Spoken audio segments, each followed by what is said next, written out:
అలానే మిస్ చేస్తారు. కేంద్ర ప్రభుత్వం కీలకమైన నిర్ణయం తీసుకోబోతుంది. నరేంద్ర మోడీ గారు సంచలన నిర్ణయం తీసుకోబోతున్నారు. 2014 నుంచి 2019 వరకు సంచలన నిర్ణయం తీసుకున్నారు. అలాగే 2019 నుంచి 2024 మధ్యలో సంచలన నిర్ణయాలు తీసుకున్నారు. ఇప్పుడు మూడోసారి ప్రధానమంత్రి అయిన తర్వాత ఆయన తీసుకోబోయేటువంటి కీలకమైనటువంటి నిర్ణయం ఏంటి అని అంటే ఆర్థిక పరమైనటువంటి అంశం. భారతదేశాన్ని ప్రపంచంలో ఆర్థిక శక్తిగా నిలపాలంటే కొన్ని కీలకమైనటువంటి నిర్ణయాలు తీసుకోవాలి అనేటువంటి ఒక అభిప్రాయంతో కేంద్ర మంత్రులు కానీ లేదంటే కేంద్ర క్యాబినెట్లో ఉండేటువంటి వాళ్ళు కానీ ప్రధానమంత్రి కానీ ఒక అభిప్రాయానికి వచ్చారని చెప్పి తెలుస్తుంది. ఏ రోజైనా సరే బాంబు లాంటి వార్త వినాల్సి వస్తుంది. ఏంటి ఆ వార్త అంటే మన భారతదేశంలో ప్రపంచంలో ఏ దేశంలో లేనంతగా బంగారం నిల్వ ఉంది. ఎవరి దగ్గర ఉంది? అన్అకౌంటబుల్ లాకర్లలో ఉంది. దాదాపు 30,000 టన్నుల బంగారం ఉంది మన భారతీయ కుటుంబీకుల దగ్గర అని చెప్పి అనధికారికంగా అంచనా వేస్తున్నారు. మరి దాన్ని కనుక ఆర్థిక వ్యవస్థలోకి తీసుకురాగలిగితే ప్రపంచంలో నెంబర్ 1గా భారతదేశం నిలిచేటువంటి అవకాశం ఉంది. స్వచ్ఛందంగా ఎవరైనా దాన్ని ఆర్థిక వ్యవస్థలోకి తీసుకొస్తారా అని అంటే తీసుకురారు. కాబట్టి కేంద్ర ప్రభుత్వం ఏదో ఒక కీలక నిర్ణయం తీసుకోవాలి. 1. 2, బ్లాక్ మనీ. ఈ బ్లాక్ మనీని అరికట్టడంతో పాటు నకిలీ నోట్లను కూడా అరికట్టాలి. సో ఈ నకిలీ నోట్లు కానీ బ్లాక్ మనీని కానీ అరికట్టాలంటే నోట్ల రద్దు ఒక్కటే మార్గం అని చెప్పి గతంలో ప్రధానమంత్రి నరేంద్ర మోడీ గారు చెప్పారు. ఇప్పుడు అదే విశ్వసిస్తున్నారు అనేది కూడా ఢిల్లీ వర్గాల్లో చర్చ నడుస్తుంది. ఈ క్రమంలో 500 రూపాయల నోటు త్వరలోనే రద్దు కాబోతుందని చెప్పి తెలుస్తుంది. ప్రస్తుతం ఉన్నటువంటి చలామణిలో ఉన్నటువంటి నోట్లలో 500 రూపాయల నోట్లు, 200 రూపాయల నోట్లు ఉన్నాయి. మిగతా 20 రూపాయల నోట్లు, 50 రూపాయల నోట్లు, 10 రూపాయల నోట్లు ఇవన్నీ కూడా చలామణిలో ఉన్నాయి. అయితే రాబోయేటువంటి రోజుల్లో గతంలో ఏ విధంగా అయితే 2000 రూపాయల నోట్లు తీసుకొచ్చి దాన్ని రద్దు చేశారో అదే తరహాలో 5000 రూపాయల నోట్లు తీసుకొచ్చి ఆ తర్వాత వాటిని రద్దు చేయాలనేటువంటి ఆలోచన ఒకటి చేస్తున్నారనేది కూడా ఒక చర్చ. ఎందుకు అని అంటే 500 రూపాయల నోట్లు కనుక రద్దు చేస్తే మార్కెట్లో వాటి బదులుగా కరెన్సీని ఇవ్వాలి. కరెన్సీ ఇవ్వాలంటే 200 రూపాయల నోట్లు ఇచ్చే పరిస్థితి లేదు. అందుకే 5000 రూపాయల నోట్లు కనుక విడుదల చేస్తే ఈ 5000 రూపాయల నోట్లని ఈ 5000 రూపాయల నోట్ల రూపంలో ఈజీగా బదిలీ చేసుకోవచ్చు. అంటే 500 రూపాయల నోట్లు బదులుగా 5000 రూపాయల నోట్లు ఇచ్చేటువంటి అవకాశం ఉంది.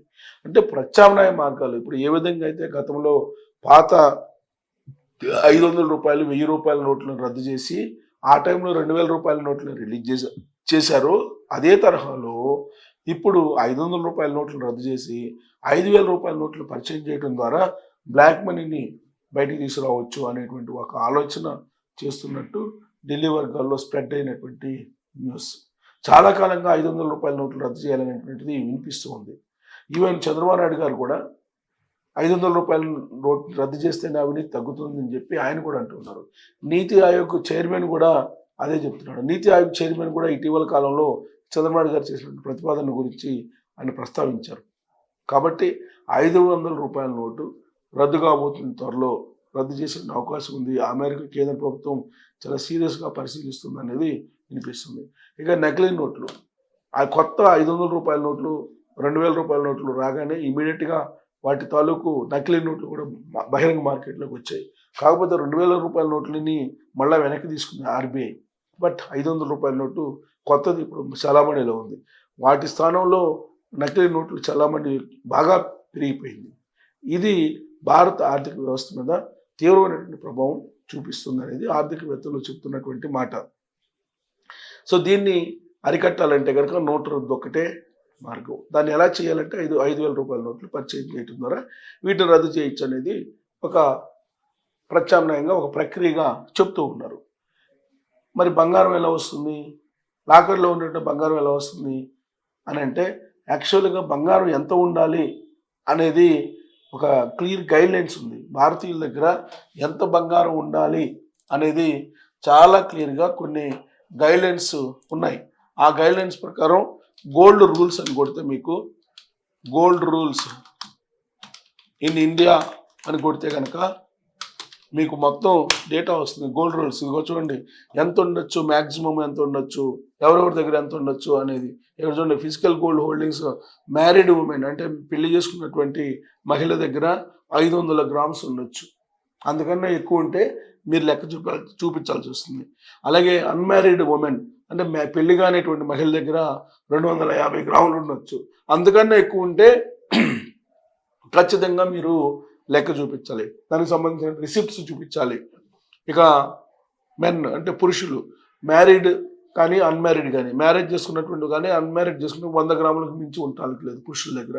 ఇంతకన్నా ఎక్కువ ఉంటే కనుక ఖచ్చితంగా మీరు రిసిప్ట్లు చూపించాల్సిందే. కాబట్టి ఇక్కడ చూడండి, ఇది చట్టం. ఈ చట్టానికి భిన్నంగా ఇండియన్స్ దగ్గర చాలా బంగారం ఉంది. 32,000 టన్నుల బంగారం ఉంది. ఇక్కడ ఏం చెప్తుంది చట్టము? ఇక్కడ చూడండి, in India the gold rules are primarily about the permissible amount of physical gold a person can hold without requiring proof of income proof లేకుండా మీరు దాచుకోవడానికి లేదు, which is set by the central board of direct taxes CBDT.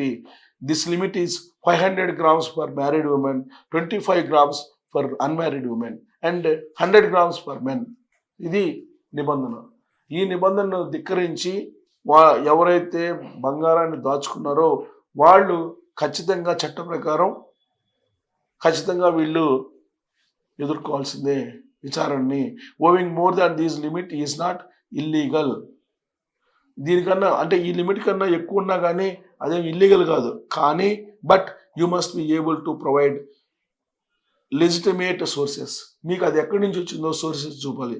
Such as inheritance or documented income. అంటే 2 మార్గాల ద్వారా వస్తుంది. To avoid పెనాల్టీస్ని మీరు avoid చేయాలంటే చూపించాలి మీకు ఎక్కడి నుంచి సోర్స్ వచ్చింది. మీ దగ్గర మ్యారీడ్ పర్సన్ దగ్గర, మ్యారీడ్ ఉమెన్ దగ్గర అయితే 500 గ్రాములు, అన్మ్యారీడ్ అయితే 250 గ్రాములు ఉండొచ్చు, పురుషుల దగ్గర అయితే 100 గ్రాములు ఉండొచ్చు, దానికంటే మించి ఉండొచ్చు. కాకపోతే సోర్స్ చూపించాలి. మీకు ఎక్కడి నుంచి వచ్చింది ఆ బంగారం? వారసత్వంగా వచ్చినట్టు బంగారమా, లేదంటే ఇప్పుడు ఇన్కమ్ తోటి కొనుగోలు చేసినట్టు బంగారమా, దానికి సంబంధించిన ఇన్కమ్ సోర్స్ ఏంటనేది చూపించాలి, ప్రూఫ్ చూపించాలి. అది కానీ చూపించకపోతే మీరు ఖచ్చితంగా చట్టానికి చిక్కిపోతారు. Key regulations and taxes, proof of sources. You must be able to prove the source of the gold if you are holdings exceeding the specific limits. This can be done through invoices, deeds or details about how required. So దీనికి సంబంధించి మొత్తం చూపించడం ఇది mandatory అంటున్నాడు. Pan card for transactions over 2 lakhs providing your pan card is mandatory. So 2 లక్షల కన్నా ఎక్కువ కొనుగోలు చేస్తే డెఫినెట్గా మీరు పాన్ కార్డు తోటి నమోదు చేయాలి. పాన్ కార్డు కూడా అక్కడ చేయాలి అనేది. సో ఇదంతా కూడా రూల్స్ అనమాట. GST there is a 3% goods and services tax. GST అనేది 3% ఉంది on the value of the gold.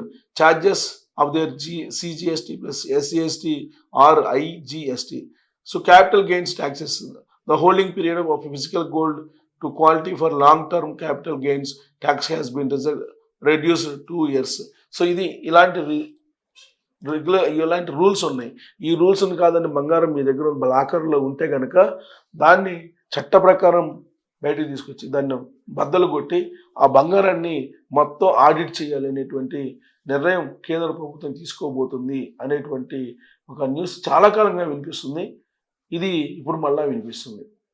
ఖచ్చితంగా బంగారం ఆడిట్ చేయకపోతే ఫ్యామిలీస్ దగ్గర ఉండేది ఆ బంగారం సంబంధించినటువంటి మొత్తం ఆర్థిక వ్యవస్థ అదంతా కూడా లెక్కలోకి రానటువంటి ఆర్థిక వ్యవస్థ. కాబట్టి దాన్ని ఖచ్చితంగా ఆర్థిక వ్యవస్థలోకి తీసుకొస్తే కనుక, ఆడిట్ చేస్తే కనుక ఖచ్చితంగా అది భారత ఆర్థిక వ్యవస్థకు ఉపయోగపడుతుంది అనేది ఆర్థికవేత్తలు చెప్తున్నటువంటి మాట. కాబట్టి రాబోయేటువంటి రోజుల్లో 500 రూపాయల నోటు రద్దు చేయటం, మీ దగ్గర ఉన్నటువంటి బంగారం చట్టానికి విరుద్ధంగా ఎంత ఉందనేది తేల్చాలంటే లాకర్లో బద్దలు కొట్టడమే మార్గము అని చెప్పి కేంద్ర ప్రభుత్వం భావిస్తుంది. ఇంకొకటి కూడా చేస్తే కనుక మొత్తం క్లీన్ అయిపోతుంది భారతదేశం. ఏంటంటే బినామీ పేర్లతో ఉన్నటువంటి భూములు, బినామీ పేర్లతో ఉన్నటువంటి హౌస్ సైట్స్, బినామీ పేర్లతో ఉన్నటువంటి హౌసెస్, వీటిని కూడా ఆడిట్ చేస్తే కంప్లీట్గా భారతదేశం ప్రపంచంలో నెంబర్ 1గా నిలిచేది ఆర్థిక వ్యవస్థ.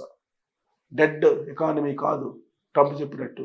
డెఫినెట్గా భారతదేశం సంపన్నమైనటువంటి దేశం కింద నిలబడాలంటే ఈ 3 చేయాల్సిందని చెప్పి ఆర్థికవేత్తలు చెప్తున్నారు. మరి ఇది సాధ్యమా అనే దాని మీద మీరు కామెంట్ చేయొచ్చు. Thank you.